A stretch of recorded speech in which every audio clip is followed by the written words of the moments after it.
Hello,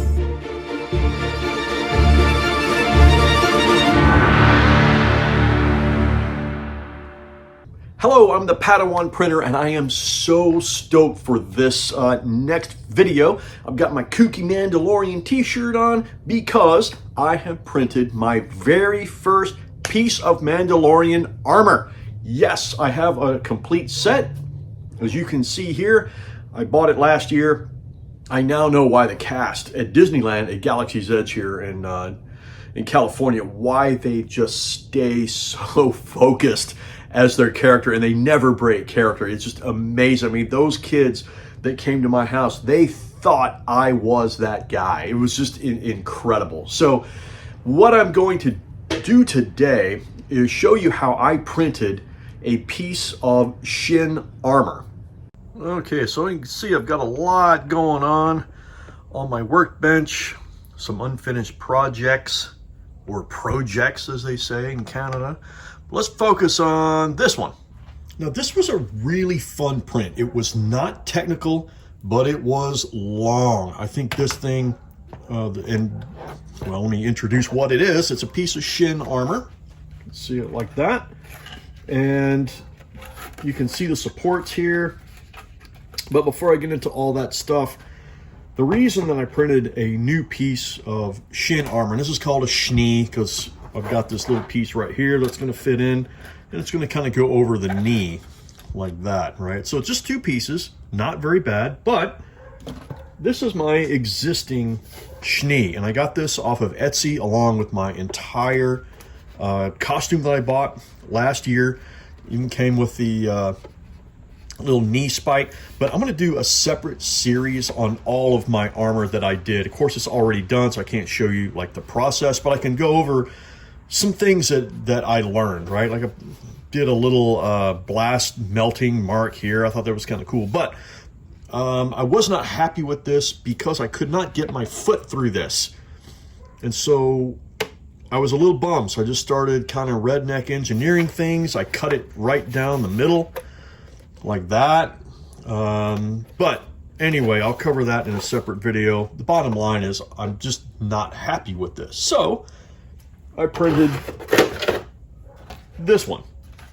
Okay, like I said, I also got this off of Etsy. It is Mando Merc's Costume Club approved if you are looking to pursue that. What I want to show you is basically what I am up against with this piece. And it's, like I said, it's not a very technical piece, but you can see it did require supports. Right? That is not part of the armor. That's actually a support. A little thicker than what I wanted, but I just was tired of the supports breaking off. But there are some things that I did learn about this that we will start to go over now. All right, so this is Overture PETG filament that I got on Amazon. Nothing special. It does have a different color. It's not totally white or a gray. It has these little flecks in it. I used this for a different project, and I was like, well, you know what? I'm just going to finish up the roll here with this, and it's a great filament. Now, one thing that I think you can see is this kind of stringing all along here, and then inside you can see on the edge right here. But on the inside, I don't know if you can see it, but boy, I sure can feel it. It's like braille in there. And I did some research on this, and these are called zits and blobs. This could be part of a stringing error. And this is the worst that it's been on any print that I've made. And so there's a few things that can cause this, okay? And it just means that you have to adjust some printer settings. Well, what printer settings? You may need to adjust your retraction, extrusion, the nozzle temperature, the printing speed, which is what I think happened here. And then lastly, you may need to adjust your cooling. But we can see here, although this was an easy print, it's going to take a little bit of time to finish. Like you can see some stringing right there. That's probably due to a support or something not being printed out. I don't know. Who knows? But this still looks like a fun print, so let's get to working on it. Okay, that looks pretty easy. Wow, this just popped right off. That was the only support for that. Well, yeah, gonna need some sanding, just like always. I've been waiting for this one. Wow. Well, okay. Well, that just looks like it's gonna pop right off.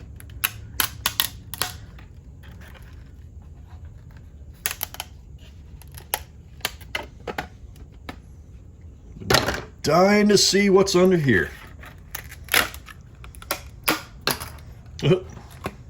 Oh, yeah. Look at that. Those are nice. Now, this part under here doesn't seem that bad. I can still feel a lot of little zits and blobs on there. Zits and blobs. It sounds like a Rick and Morty episode. Yeah, you can see it right there. I think those are the pieces that need to come out. Well, there you go. Boop. There you go. So that's a nice little effect. Wow. All right. Well, that's it. Now we get to start sanding. All right. So one thing I do want to check though, see how my measurements were, because this thing I made 300 millimeters, or it's about a foot, okay, from end to end. And I've got a longer LK5 Pro, which can go, I think, go up to like 315. So I didn't want it that tall. I measured my leg, measured the shin part, and then just kind of reduced the size of it, and then reduced this by the same amount. So I'm anxious to see how that turned out, because I don't have good luck with that. I hope you do, but let's see what we got here. So that's supposed to go in there. And oh boy, you can see it's close. It wants to go, but yeah, if I do that. All right, well, that just means I'm gonna have to sand that down a little bit so that it fits in. Well, that's the way it goes. Still, I'm super excited about this. I think it's going to look great.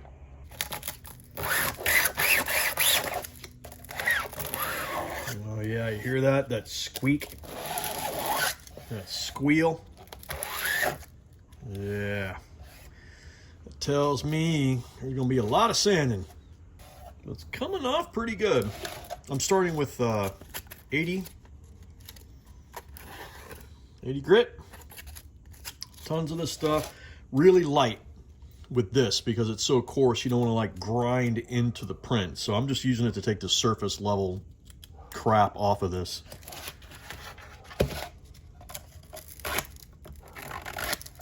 Which most of it just seems to be popping off anyway, so that's good.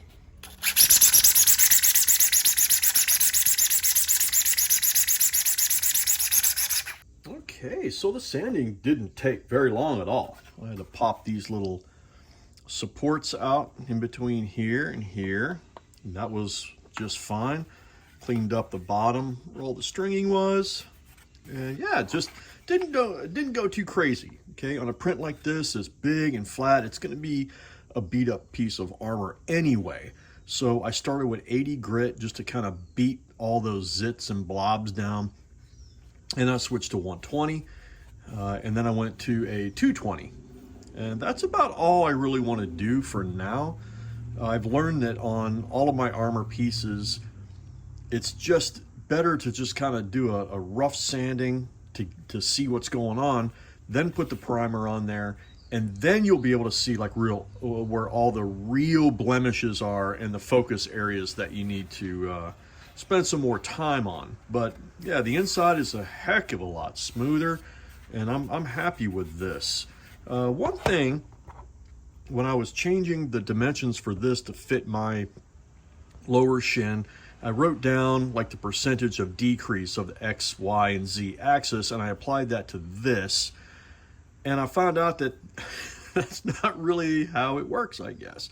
So if you remember, it didn't quite fit in here, And so I took it over to my belt sander, which I got on Amazon. It's like 40 bucks, 30, 40 bucks. I'll put a link to it. It's really cheap. And I just started beating this up. I cut this off with my Dremel. I went up this way and just removed this, and I started sanding everything on the sides, particularly this way, to get it to fit into here. And so it looks like it fits, but the curvature of this knee piece does not match the curvature of the actual shin guard. You can kind of see that. So there's going to be a little slop in there. So what I'm going to do, I'll just kind of work on it a little bit more, and then I'm just going to fill that in with Mando. Fill it in with Mando, then we'll sand it down. You'll probably never even know the difference. So let's get started on that. All right, so I rinsed both pieces with water just to get any extra dust off of them, and then I dried it off, particularly this area right here and on the back of this. So what I'm going to do is super glue these two pieces together about where they should kind of fit up. I'm just going to take the edge of the shin guard and the pointy part of the little piece there and kind of line those up. I'll super glue it, clamp it down, and then wait for it to dry.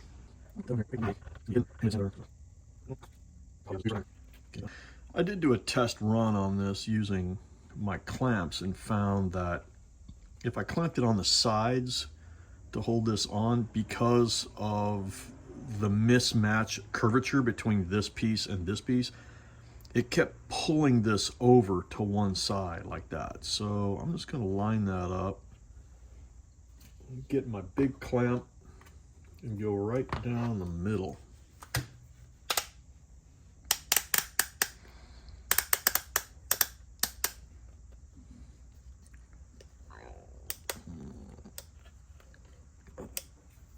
Clamp that sucker down. Do a little positioning. That looks good. So, okay, that's nice and tight. And so you can see right where that Mando is going to go. Then we'll just have to sand that down and shape it. All right, so that's nice and dry. You can already tell, like, some of it can just rub right off. But we'll need a lot of sanding on that, so let's get going.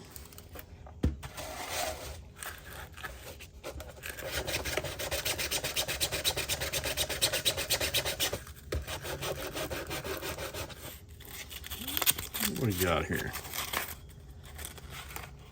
220 grit. That's probably good enough. I found it on Mando, if you use too low of a grit, it basically just rips all the Mando out, and then you got to start over again.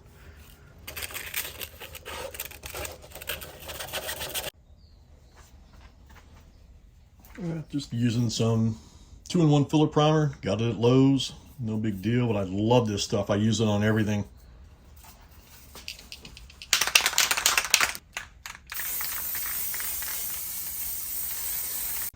All right, so here's when you find out just how much more you got to sand.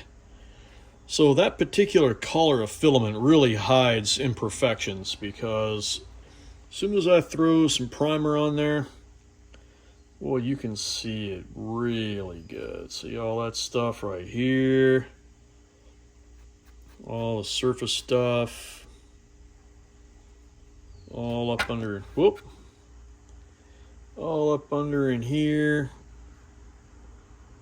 This didn't turn out too bad though. Like, I'm happy with that.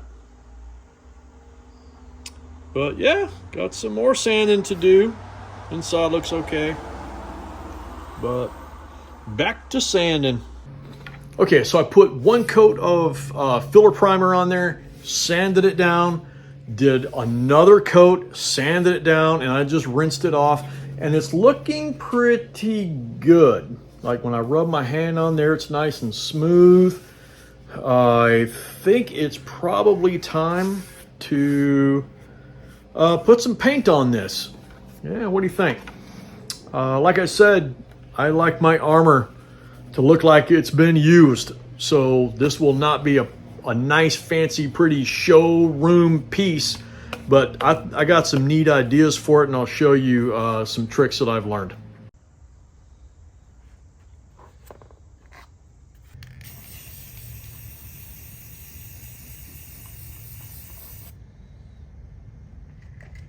All right, so I put 2 coats of green on here, which is consistent with my other armor pieces. And this, it's 99 degrees right now here outside Sacramento. So I have no doubt that this is dry, and it's been in my garage, so it's probably over 100 degrees in my garage. But this is my favorite part right here.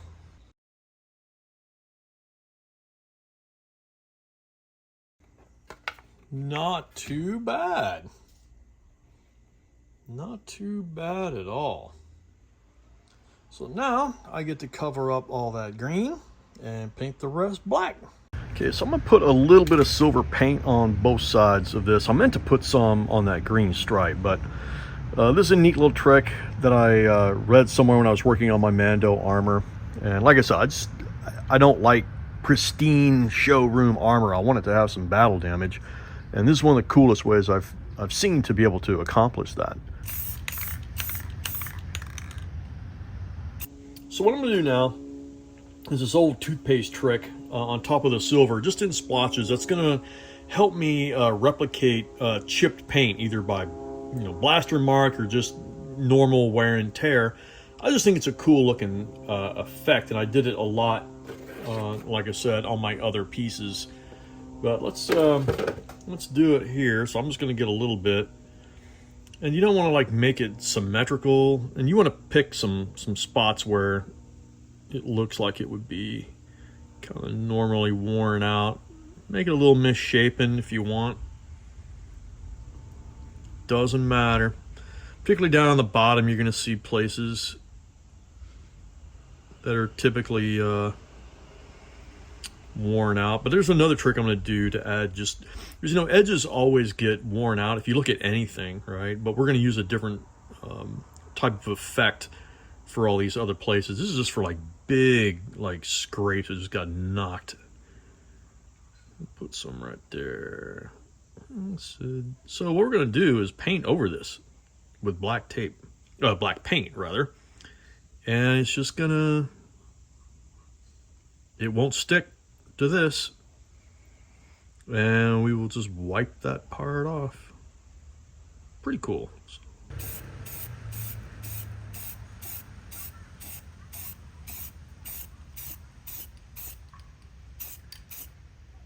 Always worried about putting tape over something I've painted, because I just haven't had good luck in the past where it just it rips off the paint. But could be because I didn't wait long enough. This looks like it's doing all right. You will go through a lot of tape. This is just wax paper, or I'm sorry, butcher's paper. I use it a lot when I barbecue, when I wrap like pulled pork, which I will be doing tomorrow. Matter of fact, you can find my other videos on barbecue. But this comes in real handy just for covering large areas if you don't want to paint it all. Let's see what we got here. And this blue tape is pretty popular. There's another one that's yellow that I like to use because it seems like it doesn't pull up the paint as much.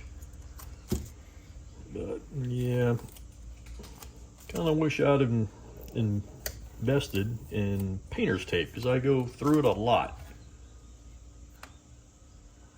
So yeah, a little bit there I'm gonna have to retouch, no big deal. But here is the fun part. So I'm gonna get a wet sponge, and I'm just going to start rubbing off the toothpaste that we put on there, and it should reveal a metallic looking underside. And it looks like I need to paint a little bit more on there. Matter of fact, I think I'm going to do that first. Shoot. Hard to see when it's down like that in your painting, so all right, I guess I'll do that first.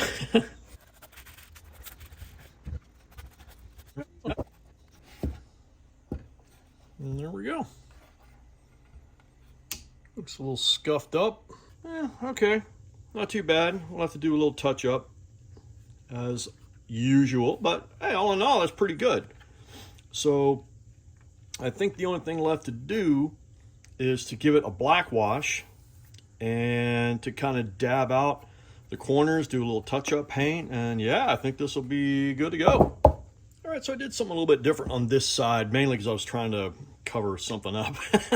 But I put a little bit too much paint, and you could see this line where the paint started like falling down on like a waterfall or something. So I did this other trick I learned, just to get some paper towels, and when the paint is wet, you can just kind of dab it to make it look like heat damage or whatever.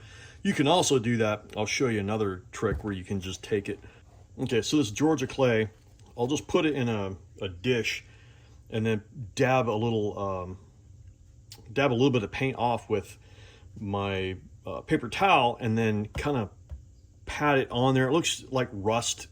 You know, want to try to get it as unsymmetrical as possible, so maybe I'll do something like that. But anyway, I don't know. I'm just a big fan of trying new stuff, and like I said, I like my armor to look beat up, so that'll look pretty good. But we'll just take the rest of this off. Okay, so the black wash is pretty simple. I'm just going to take some of this black paint. I already got some water in there, about that much. I'm just going to paint it. Just going to dull it up. So I'll make that look a lot worn in. You can also just use a rag if you want. I just always have paper towels, so yeah, all right. So this next method, you got to be careful and fast. Just paint a little bit on there and then wipe it off. So we'll start right here. You want to get it before it dries, obviously. You can even go back over it like that.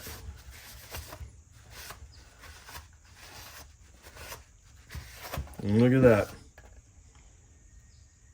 Scuffed it up pretty good. Like I said,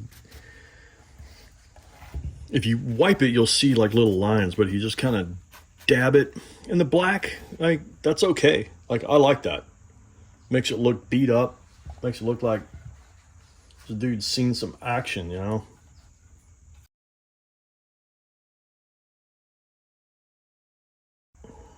There you go. So yeah, not too bad. Just kind of getting in there a little bit.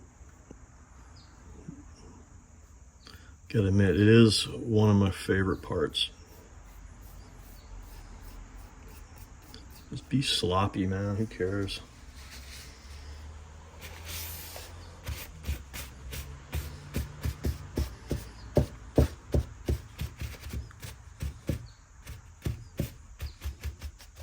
Okay, so now I'm gonna do kind of the same thing with this area right here. You notice that's not silver, that's the primer. I actually also forgot to do the toothpaste trick on this side, but that's okay. That's okay. So let's do that trick with that Georgia clay color here. So got it right here. Same deal.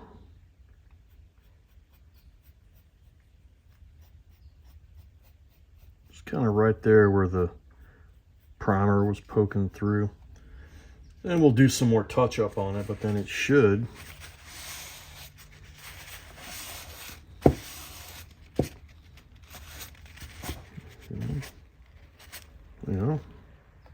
little rust. Same deal. I kind of want to dab it around so it doesn't look like a streak mark. And then maybe up here I'll do a little bit more.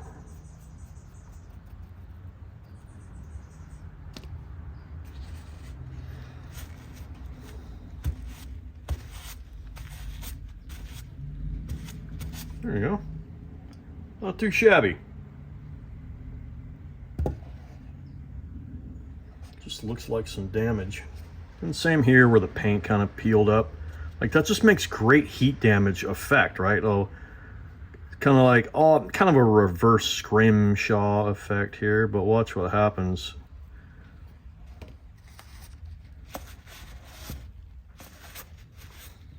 See that? All the paint sticks in the little crevices. I like it. Now, the last thing I'm going to do is get some silver or white paint.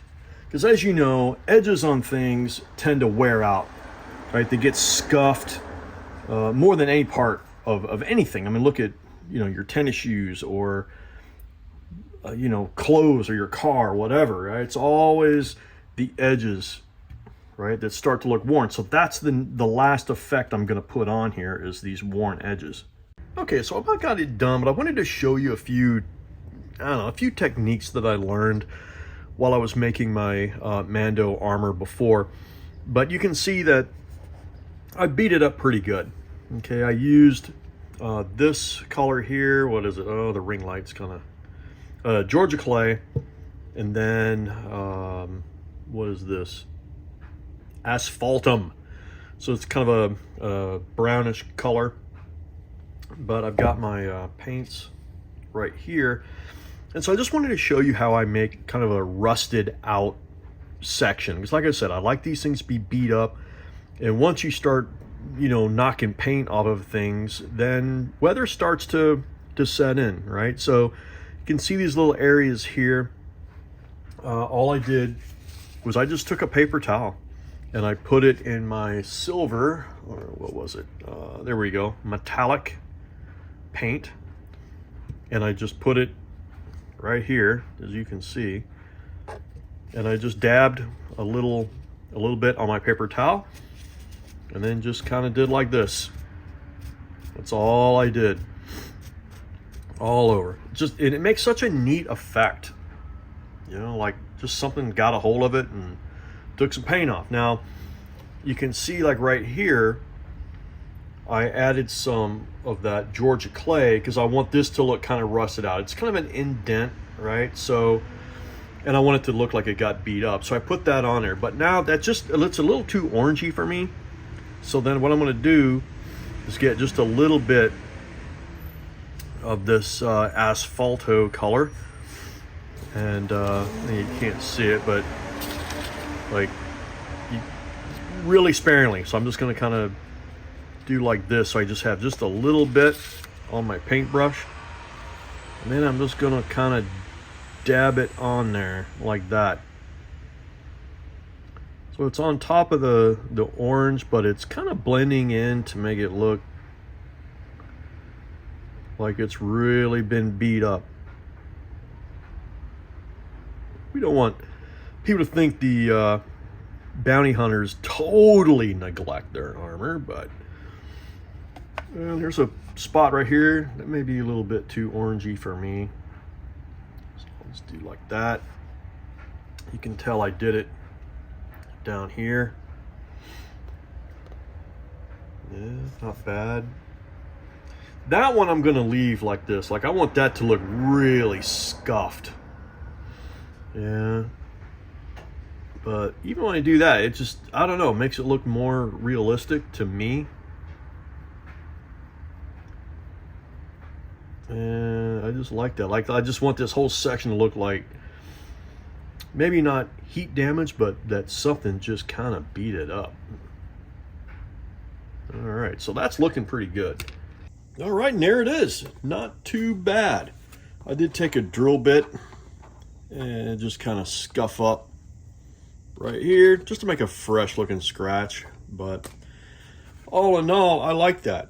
The last thing I would do is put a clear coat on here just to protect the paint, which seems kind of weird since I like the armor to get scuffed up, but that's what I do. Now, the only thing left to do is to put the attachment method, right? So I'm not going to show that in this video because I don't really know what I'm going to do yet, but you can have buckles, there's leather straps, there's snaps with elastic. There's a lot of different things you can do. You could Google that and find that pretty easy. What I like to do for these pieces is to go and look for like medieval armor, because there's a lot of people that cosplay that, and they'll show you how to do the connections and all that. There's tons of different ways to do it. But all right, so I hope you enjoyed this video. Like, subscribe, share, you know the drill. But I really enjoy this piece. I think you will too if you're looking to get a good piece of cosplay. And if you don't want to beat it up like this, that's no big deal, man. Cherry it out, polish it up, make it look slick. Do what you want. That's half the fun. See ya.